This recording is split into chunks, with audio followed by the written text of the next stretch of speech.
في بعض الفترات في غياب علي معلول او صبر رحيل كان بيبقى موجود حسين السيد. حمودي اللي سجل النهارده وكان واحد ليه وجود في فترات كبيره في مباراه اليوم في ال90 دقيقه. عمرو جمال اللاعب الدولي اللي مسجل هدف وحيد الموسم الحالي. قدامنا عمرو جمال. هنتابع مع حضراتكم بعد ما تنتهي مراسم تسليم الدرع لاستوديو التحليل زميلنا الاعلام المتالق خالد لطيف. كابتن فتحي مبروك والكابتن معتمد جمال في حضره الاستوديو التحليل الفني النهارده يكلمونا عن مباراه الاهلي وانبي بتعادل ايجابي 2-2. عمرو بركات وميدو جابر الصفقات اللي النهارده بتاخد دوري في تاريخها وهيتكتب ان هم حضروا مع النادي الاهلي موسم 2016-2017. احمد عادل عبد المنعم اللي كان موجود مع المهندس محمود طاهر. قدامنا احمد حجازي قلب الدفاع، واحد من اهم الصفقات في تاريخ النادي الاهلي في السنوات الاخيره. احمد حجازي اللي قلت لحضراتكم افتتح التهديف افريقيا في البطوله الحاليه في دور ال 32. كريم ندفد الورقه اللي بيثق فيها كتير الكابتن حسام البدري. اجاييه لاعب اللي ليه حضور قوي في الحته الهجوميه وتالق في وجوده مع تشكيله الفريق. عنده جونين في البطوله الافريقيه اللي بيتقاسم كده مع مؤمن زكريا الاهداف في اللقاءات اللي لعبوها في المواجهات امام الوداد وامام زناكو تعادلوا وعندهم مواجهه مرتقبه. ادي مراسم تسليم درع الدوري رقم 39 للنادي الاهلي. قلت لحضراتكم في ليله العيد، ليله العيد للاهلاويه وليله العيد لكل المصريين. كل عام وأنتم بخير بمناسبة عيد الفطر المبارك أعاده الله عليكم باليمن والبركات وعلى الأمة الإسلامية بالكامل في ليالي كلنا بنعيشها. نتمنى إن شاء الله تكون في سلام وفي خير لمصر ولكل الأمة العربية. لعيبة النادي الأهلي بصورة تذكارية وختام المشهد النهاردة.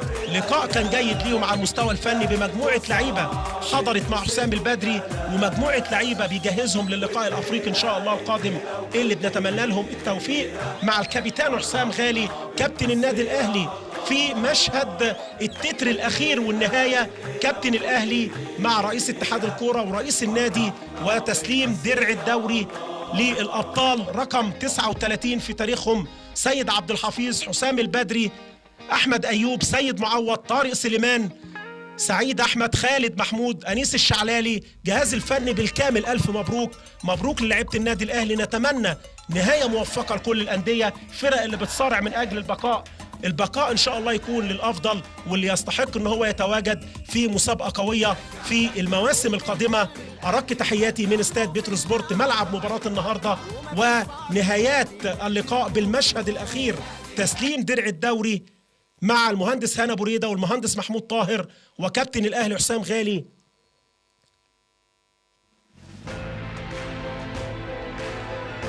مؤمن زكريا وزمايله الكباتن غالي ومتعب.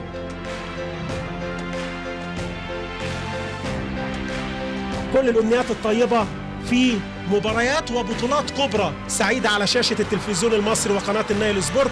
تحياتي محمد عفيفي معلق المباراة. أترككم مع التحليل الفني كابتن خالد لطيف، كابتن فتحي مبروك، كابتن معتمد جمال. إلى اللقاء، أترككم في رعاية الله وأمنه. العالم شاهد على أمجاده وإنه مشرف اسم بلاده بجهد ولاده. واحد واحد واحد واحد أجيال بتسلم بعد تاريخ مكتوب والكل في واحد ونتيجة جدا من نادي الأهلي المصري. أنا نادي القرن في القارة هو نادية وأعيش وأموت وأفضل عشانه وهو فوق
إن إحنا بنكون معاك يا اللي أنت عندي أغلى من الحياة، سنة ورا سنة وحبي ليك بيزيد، رمز الوطنية لجيل ورا جيل، في عظمتك ما لقيتش كتير، بتكسب وتفرح الملايين، ومن صغري وأنا بهواك، بتربي على حبك من سنين.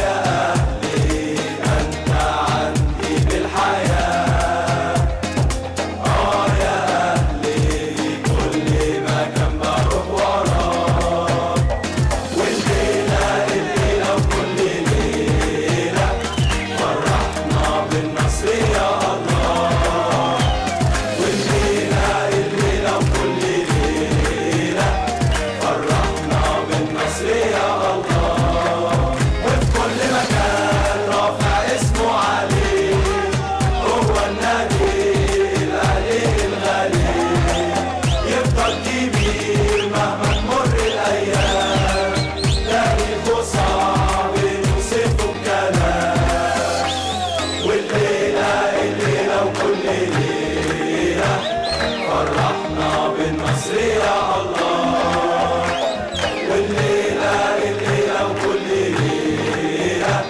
فرحنا بالنصر يا